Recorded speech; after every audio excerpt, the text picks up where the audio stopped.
নমস্কার দর্শক বন্ধু, ব্লিসফুল বিইং 108 ইউটিউব চ্যানেলে আপনাদের সবাইকে জানাই স্বাগত। আজকের ভিডিওর বিষয়বস্তু হলো সূর্যের মহাদশার ইতিবাচক প্রভাব এবং নেতিবাচক প্রভাব। বিষয়টি ভালোভাবে বুঝতে হলে ভিডিওটি শেষ পর্যন্ত দেখতে থাকুন। চলুন ভিডিওটি শুরু করা যাক। জ্যোতিষশাস্ত্র অনুসারে যদি কোনো রাশির জাতক জাতিকাদের উপর সূর্যের মহাদশা শীর্ষে থাকে, তাহলে সেই রাশির জাতক জাতিকাদের কোনো কিছুর অভাববোধ হয় না, সবসময় ইতিবাচক এবং শুভ প্রভাব থাকে। কিন্তু শনির 7.5 দশা বা মহাদশার মতোই সূর্যের মহাদশাও নেতিবাচক প্রভাব বিস্তার করে।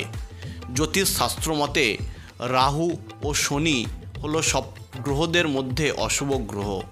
অনেকেই বিশ্বাস করেন জ্যোতিষশাস্ত্র অনুসারে কোনো রাশির জাতক জাতিকাদের উপর যদি সূর্যের মহাদশার ইতিবাচক প্রভাব থাকে, তাহলে জীবনে সুখ এবং সমৃদ্ধিতে ভরে ওঠে।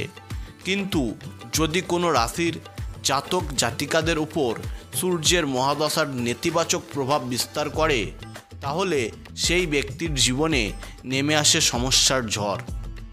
তাদেরকে নানা রকমের বাধা বিপদের সম্মুখীন হতে হয়।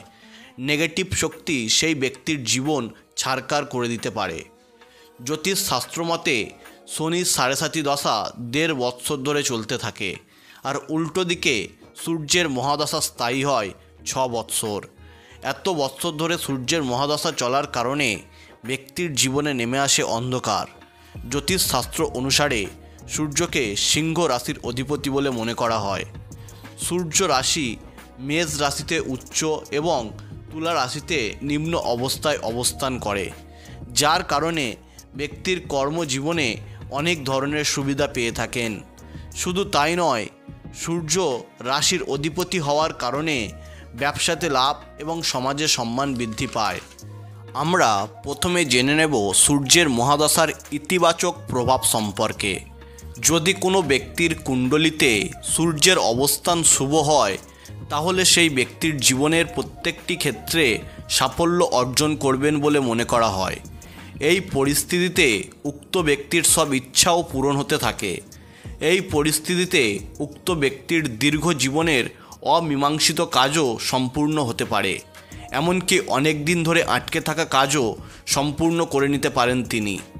এই পরিস্থিতিতে উক্ত ব্যক্তি নিজের কর্মজীবনে গুরুত্বপূর্ণ পদে দায়িত্ব পেতে পারেন।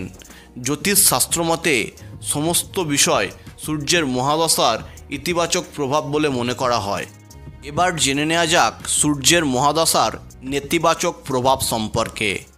যদি কোনো ব্যক্তির কুণ্ডলিতে সূর্যের নেতিবাচক অবস্থানে অবস্থান করে, তাহলে উক্ত ব্যক্তির আত্ম অহংকারে উন্মাদ হয়ে যায়।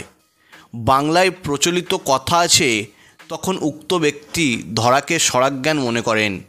তখন উক্ত ব্যক্তি মনে করেন তিনি যে কথা বলছেন সেটাই ঠিক। তিনি কখনো নিজের ভুল বুঝতে পারেন না। এমন একটি পরিস্থিতিতে তার জীবনে তৈরি হয়। তখন উক্ত ব্যক্তি নিজের ভুল, নিজের দোষ কিছুতেই বুঝতে চান না। উক্ত ব্যক্তি সর্বদা অহংকারে পরিপূর্ণ হয়ে থাকেন। যদি রাশিতে সূর্যের অবস্থান ভালো জায়গায় না থাকে, তাহলে উক্ত ব্যক্তি গুরুতর কোনো রোগে আক্রান্ত হতে পারেন।